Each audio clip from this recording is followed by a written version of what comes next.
Hello and welcome to Breaking the Game. Today I thought I could introduce myself and talk to you a little bit about what I do and what to expect from the channel. So my name is James, some of my friends call me Jim, and I'm a postdoctoral researcher with a PhD in philosophy. And I actually spend most of my time lately studying and doing research about video games. I sometimes publish in game studies journals. And I don't only do research about video games, but it's certainly become a significant part of what I do and my repertoire as a researcher. So I study video games because I think they're worth studying in their own right, but also because gaming is one of my lifelong passions. And I think the connection between philosophy and video games has not been explored perhaps as deeply or as often as it could have been. So this is what I try and kind of contribute to in my work. So I thought I could do a YouTube channel where I kind of talk about all of this, and I could share some of my research about philosophy and games with you. We can do indie game showcases and kind of streams and stuff. But every now and then I do a more podcast type episode where I talk about video games and philosophy. So feel free to subscribe if any of that sounds good to you. And occasionally we'll bring you an episode like this. And in the meantime, we'll keep doing streams and video game showcases of various kinds. So I'm still kind of an early career researcher. I finished my PhD about 3 years ago, and since then I've had some teaching jobs and fellowships, which are basically jobs where an institute pays you to carry out research while resident there. You do your own research. And while I've still had a few of these positions, I'm still an early career researcher. So far, I have, I think, around 10 published articles in academic journals and a book of essays on roguelite video games on the way that I've put together with a bunch of other researchers. More of that in a future video. It should be coming out in December. So out of all the articles I have so far, 4 of them are about video games. And you might think, well, that's not very many. Haven't you been a postdoc for like 3 years? And well, sorry to disappoint you, but academic publishing takes a really, really long time, and it's really hard, especially at first. I'm not exaggerating. Publishing one article can take months, if not a year, if not more, if you get really unlucky.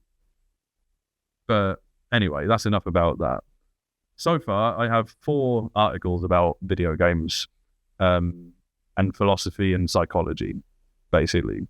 So I have one about Darkest Dungeon and the psychology of stress, another about Dwarf Fortress and existentialist philosophy, and another one about immersion and virtual reality, in which I discuss a really famous book about philosophy and virtual reality called Reality Plus by David Chalmers, and another about genre and what cognitive scientists call prototype theory in relation to roguelike video games.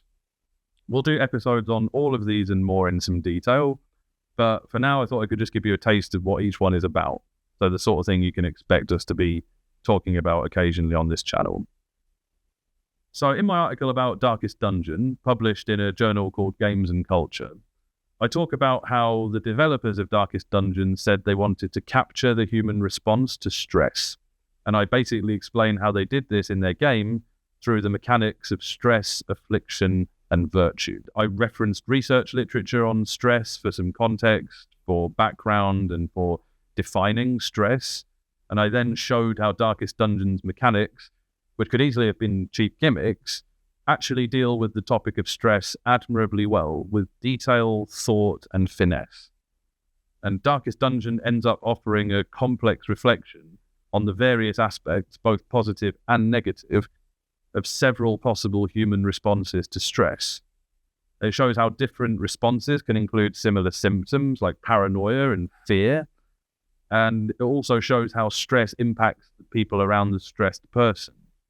But the whole game is basically an argument that stress can break people, but it can also fuel acts of heroism and bravery.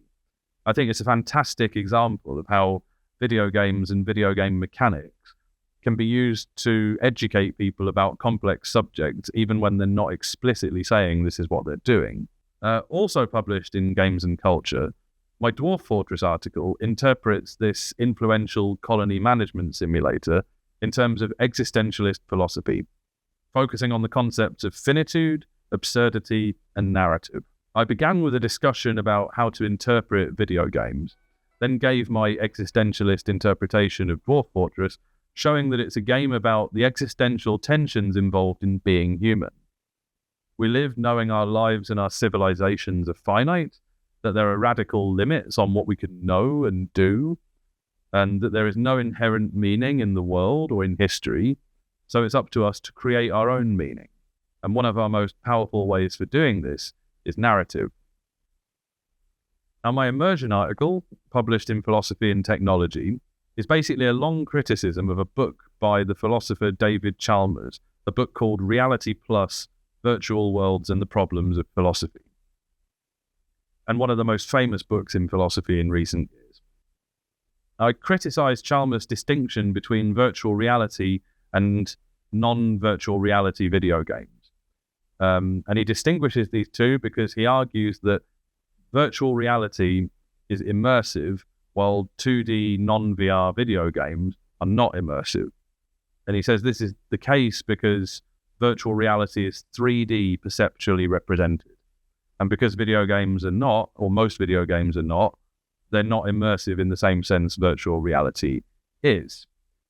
So to criticize this view, I build on an account of immersion given by two researchers who argue that there are four particular types or aspects of immersion, one of which is called representational immersion, which they argue has perceptual and non-perceptual elements. So representational immersion is basically how we become immersed in virtual worlds through how convincingly they're represented. But that's not only to do with perception. So I develop an account of what I call non-perceptual representational immersion and use it to critique Chalmers' analysis of virtual reality, immersion, and video games. I argue that video games are rich, or 2D non-VR video games are often rich in non-perceptual representational immersion, meaning the representation of the virtual world's non-perceptual information about the structure and behavior of the virtual world and its systems, and all the non-perceptual cognitive states that are generated in players by the virtual world, like belief, thinking, understanding, reasoning, etc. And also the cognitive engagement that we have with video games, which I conceive along the lines of what some cognitive scientists call inactive cognition. I think all of these things are just as crucial to the phenomenon of immersion than perception. And immersion is generally a much more complicated phenomenon than David Chalmers seems to allow for in his book.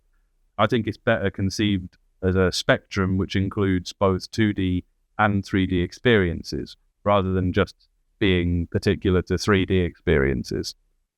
And I use, in the paper, I use immersive simulation games like Prey and Deus Ex and Dishonored as a case study for thinking about these things and making my argument. My most recent article isn't actually out yet, but it has been accepted and it should be out by the end of the year. And it's about the idea of genre, about how we categorize things, and about roguelike video games. So fans of roguelikes have long been engaged in an intense debate over what the term roguelike actually means and how we should understand the task of thinking about this. I argue in the paper that a very famous attempt to define roguelike, known as the Berlin interpretation, is an example of what cognitive scientists call prototype theory in action. And I consider the strengths and weaknesses of prototype theory for understanding how video game genres work.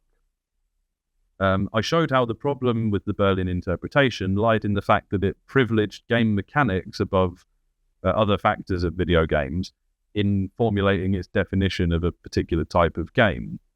I thought a more productive place to start in defining a game and defining a game genre would be not just in the mechanics, but in the skills required to play the game and the experience of playing the game. So these articles are what I have so far. We're going to do an episode on each of them in more detail at some point, and we're going to do a bunch of other things too. So feel free to like and subscribe if any of that sounds good to you. We hope to see you around. Thanks for joining us, and see you next time on Breaking the Game.